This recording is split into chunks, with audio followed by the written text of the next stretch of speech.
మీరు వెళ్ళి చూడండి. అక్కడ ఇప్పుడు ఒక పెద్ద గోడ ఒకటి ఆ నిర్మాణంలో వచ్చింది.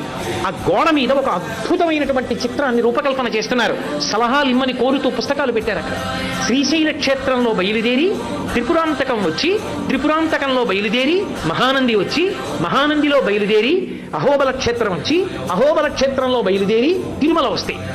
ఈ మధ్యలో ఉన్నటువంటి కొండలు పరమ పావనమయ్యా నంది మండలము అది ఎలా ఉంటుందో ఒక ఊహాచిత్రంగా ఊహిస్తే, ఆ కొండల మధ్యలోంచి ఎన్నో కొండలు, ఇన్ని కొండల మధ్యలో ఉన్నటువంటి ఈ క్షేత్రములను, కొండ మీద ఉన్న క్షేత్రాలకి ఉన్న మార్గం ఒక పెద్ద పాము మిలికలతో పడుకున్నట్టుంటుంది. అది వెంకటాచలం దగ్గరికి వచ్చేటప్పటికి పడగలు విప్పి శేషుడు అవుతుంది. దాని మీద ఆనంద నిలయం ఒక మణి అవుతుంది. ఆ మణిలో పరమేశ్వరుడు వెంకటాచలపతి ఉంటారు.